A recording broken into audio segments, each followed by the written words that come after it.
नमस्कार, news point लेकर हाजिर हूं मैं राजीव। तो दोस्तों, आज नागालैंड और मेघालय में वोटिंग हुई है और वोटिंग के साथ ही इस साल के विधानसभा चुनावों का पहला दौर जो है वो खत्म हो गया है। नागालैंड में 84% और मेघालय में 74% की वोटिंग हुई है अभी तक, और ये आंकड़ा जो है बढ़ सकता है। और 3 दिन बाद यानी 2 तारीख को पता चलेगा कि पूर्वोत्तर के राज्यों में बीजेपी और कांग्रेस में किसका पलड़ा भारी है। वैसे अभी भारत जोड़ो यात्रा के बाद से कांग्रेस का दबदबा फिर से नजर आने लगा है और कल खत्म हुए 3 दिन के रायपुर अधिवेशन ने कांग्रेस में नई जान फूंक दी है। और उस अधिवेशन से लगातार हम अब तक कवरेज पहुंचाते रहे, पल पल की रिपोर्ट देते रहे और उस पर विश्लेषण भी देते रहे। अब हम भी लौट आए हैं दिल्ली और यहाँ से अब आप सबके बीच मौजूद हैं। अब देश भर में बीजेपी का मुकाबला करने के लिए इधर कांग्रेस पूरी तरह से तैयार हो गई है। जो कुछ निकल के आया है उस अधिवेशन से, रायपुर अधिवेशन से, और कांग्रेस की ये जो तैयारी है बीजेपी के लिए सबसे बड़ी मुसीबत बन सकती है। ये महज संयोग नहीं है दोस्तों, या फिर कोई प्रयोग भी नहीं है कि जब कांग्रेस फिर से मजबूत हो रही है और कई विपक्षी दल उसके नेतृत्व में मोर्चा बनाने को तैयार हैं, तब आम आदमी पार्टी के कार्यकर्ता फिर से सड़कों पर हैं, बिल्कुल अन्ना आंदोलन की तरह टोपियां पहनकर देश भर में। ये जो आप देख रहे हैं अभी स्क्रीन पर, आपको कुछ आज से लगभग 10-12 साल पहले की पुरानी बातें आपको शायद याद आ रही होंगी, लेकिन उस समय मैं भी अन्ना था। अब अन्ना की जगह पे जो टोपी में लिखा हुआ है आम आदमी पार्टी, तो बिल्कुल अन्ना आंदोलन की तरह टोपियां पहनकर देश भर में प्रदर्शन कर रहे हैं आम आदमी पार्टी के कार्यकर्ता। आपको बता दूं कि क्यों कर रहे हैं, क्योंकि उप मुख्यमंत्री मनीष सिसोदिया को कल सीबीआई ने शराब घोटाले में गिरफ्तार किया और आज आम आदमी पार्टी के कार्यकर्ता सड़कों पर उतर आए।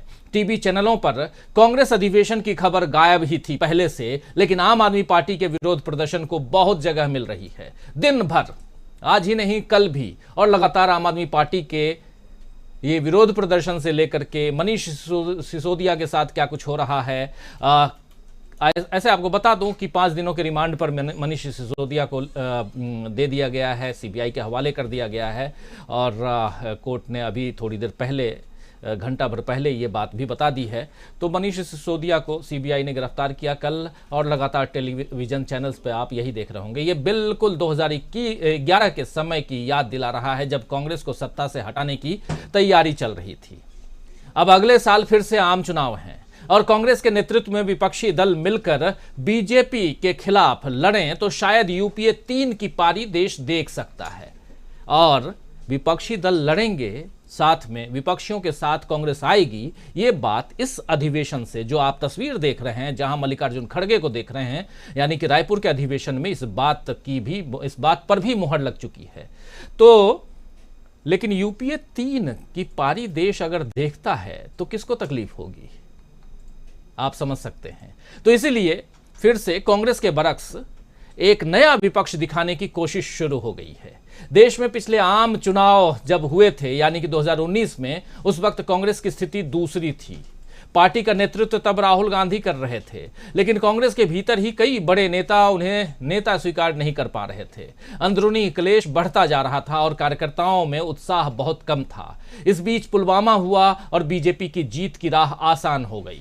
अब फिर से चुनाव का वक्त है, लेकिन इस बार हालात और जज्बात दोनों बदले हुए हैं। राहुल गांधी अब कांग्रेस ही नहीं बल्कि विपक्ष के बीच भी नेता के तौर पर मान्य होते जा रहे हैं। कांग्रेस विपक्षी मोर्चा बनाने के साथ साथ बीजेपी को अडानी मुद्दे पर घेरने में जुटी हुई है। आज ही कांग्रेस ने पर्दाफाश रैली करने का ऐलान किया है। ये जो तस्वीर है, अभी जरा तस्वीर ले आइए, पर्दाफाश रैली में क्या कुछ करने जा रही है कांग्रेस।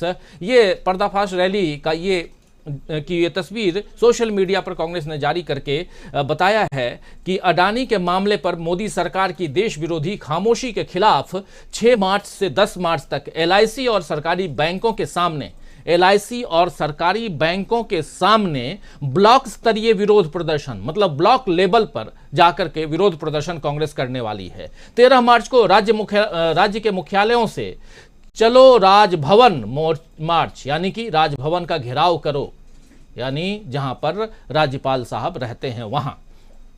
फिर मार्च के महीने में ही, अभी इसकी घोषणा नहीं हुई है कि कितने मार्च को, लेकिन मार्च में ही जिला मुख्यालयों में पर्दाफाश रैलियां होंगी और अप्रैल के महीने में राजधानियों में पर्दाफाश महारैलियां होंगी। यह पर्दाफाश किसका होगा? पर्दाफाश मोदी और अदानी के रिश्ते का करने वाले हैं कांग्रेस के लोग। तो कांग्रेस ने अदानी और एलआईसी के कनेक्शन की क्रोनोलॉजी को भी समझाने की कोशिश की है और वो एक दूसरी तस्वीर आपको दिखा रहे हैं जिसमें इन्होंने एक वीडियो जारी करते हुए कांग्रेस ने आज उस क्रोनोलॉजी को समझाते हुए लिखा है कि आप क्रोनोलॉजी समझिए। जनता ने अपनी गाढ़ी कमाई एलआईसी को दी। एलआईसी ने उनके कहने पर, उनके कोटेड है, उनके किसके?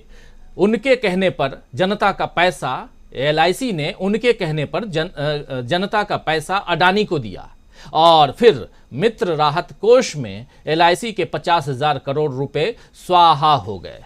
एलआईसी का अडानी ग्रुप में निवेश कैसे होता है, इसका एक वीडियो इन्होंने, यानी कि कांग्रेस पार्टी ने जारी करके, और उनके कहने पर ये आप समझ सकते हैं कि उनके कौन हैं। तो ये सारी तैयारियां दोस्तों बता रही हैं कि बीजेपी की जड़ें कमजोर, कांग्रेस जो है वो कमजोर कर रही है। लेकिन क्या कांग्रेस की जड़ों पर नए सिरे से प्रहार करने की कोई साजिश भी देश में रची जा रही है? सबसे बड़ा सवाल है। और अगर कांग्रेस की जड़ों पर प्रहार करके, नए सिरे से प्रहार करके और कांग्रेस को कमजोर करने की अगर कोई साजिश रची जा रही है तो वो साजिश है क्या? आइए उसका पर्दाफाश करने की कोशिश करते हैं, जानने की कोशिश करते हैं क्या देश में कोई नई सियासी चाल चली जा रही है। अन्ना का आंदोलन आपको याद दिलाया, आज आम आदमी पार्टी का प्रदर्शन भी आपको दिखाया कि क्या कुछ चल रहा है। मैं भी अन्ना की तरह आम आदमी पार्टी वाले अब टोपी लगाकर घूम रहे हैं, उसके बारे में भी बताया। आइए सबकी चर्चा करेंगे। लेकिन अदानी की बात हो रही है तो अदानी पर राहुल गांधी ने क्या कुछ कहा था, आप लोग बहुत लोग सुन चुके हैं। राहुल गांधी का पूरा भाषण कल जो राहुल गांधी ने रायपुर के अधिवेशन में दिया था, उसमें से एक महत्वपूर्ण बात थी अदानी के मामले पर। राहुल गांधी ने जो कुछ कहा था ईस्ट इंडिया कंपनी, अदानी के कर्मचारियों को, कि आप संभल जाइए, और कैसे ईस्ट इंडिया कंपनी से आज की तारीख में अदानी की कंपनी को जोड़ रहे हैं राहुल गांधी। जरा सुन लीजिए। और खास तौर से जो लोग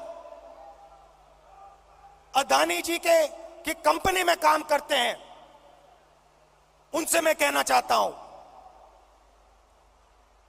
ये आपकी जो कंपनी है ये देश को नुकसान पहुंचा रही है। ये देश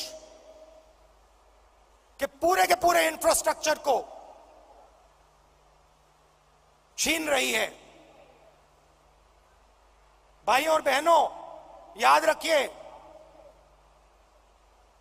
आजादी की लड़ाई भी ईस्ट इंडिया कंपनी के खिलाफ हुई थी। वो भी एक कंपनी थी। उस कंपनी ने भी हिंदुस्तान का सारा धन, सारा इंफ्रास्ट्रक्चर,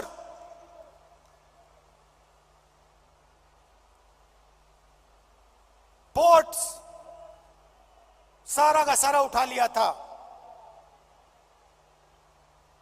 इतिहास रिपीट हो रहा है, इतिहास रिपीट हो रहा है। ये देश के खिलाफ काम हो रहा है, और अगर देश के खिलाफ काम होगा तो कांग्रेस पार्टी खड़ी हो जाएगी, लड़ जाएगी। तो सुन रहे थे आप, इतिहास रिपीट हो रहा है, ईस्ट इंडिया कंपनी की बात कर रहे थे यहाँ राहुल गांधी। और ये कल का भाषण था, बहुत ही ये एक रिमार्केबल भाषण कांग्रेस के लोग कह रहे हैं कि राहुल गांधी का रहा, जिसमें राहुल गांधी ने न सिर्फ अदानी के मामले को बल्कि एस जयशंकर के, यानी कि जो विदेश मंत्री हैं, उनका जो अभी एक इंटरव्यू छपा है, आया था, छपा नहीं, छपा भी है, लेकिन उन्होंने एक एजेंसी को इंटरव्यू में जो कुछ कहा, भारत की अर्थव्यवस्था बनाम चीन की अर्थव्यवस्था, उस पर भी उन्होंने अपनी बात रखी। उन्होंने अपनी बात कश्मीर के मसले पर भी रखी, अपनी बात राष्ट्रवाद के मसले पर भी रखी। तो बहुत सारी बातें राहुल गांधी ने रखी थी। लेकिन उसके साथ साथ प्रधानमंत्री नरेंद्र मोदी आज कल के इस भाषण पे 3 दिनों तक चले अधिवेशन पर अपनी प्रतिक्रिया देते हुए नजर आए। राहुल गांधी का भाषण क्या इतना नागवार था? क्या सोनिया गांधी का भाषण इतना नागवार था? क्या मल्लिकार्जुन खड़गे, जो 80 साल के बुजुर्ग हैं, लेकिन मल्लिकार्जुन खड़गे पे भी कुछ बोलते नजर आए? नजरें तो हैं टिकी हुई प्रधानमंत्री नरेंद्र मोदी की भी, ये साफ दर्शाता है इस बात से जो मैं सुनाना चाहता हूं, और उससे आपको खुद समझ में आ जाएगा कि प्रधानमंत्री नरेंद्र मोदी कितनी पैनी निगाह से इन 3 दिनों के अधिवेशन को देख रहे थे कि कौन किसके सिर पर छतरी रख रहा है, कौन नहीं रख रहा है। देखिए, प्रधानमंत्री साहब कह रहे हैं तो बहुत बड़ी बात है, सुनिए जरा। कांग्रेस का एक विशेष परिवार के आगे कर्नाटका के एक और नेता का अपमान किया गया है। साथियों, इसी धरती के संतान 50 वर्ष जिनका संसदीय कार्यकाल रहा है, ऐसे श्रीमान मल्लिकार्जुन खड़गे जी का मैं बहुत सम्मान करता हूं। उन्होंने जनता की सेवा में अपने से जो कुछ भी हुआ करने का प्रयास किया है, लेकिन वे उस दिन मैं देखकर बहुत दुखी हो गया जब कांग्रेस का अभी अधिवेशन चल रहा था छत्तीसगढ़ में। उस कार्यक्रम में सबसे बड़ी आयु के व्यक्ति, राजनीति में सबसे सीनियर, वहां पर खड़गे जी मौजूद थे और वो उस पार्टी के अध्यक्ष थे।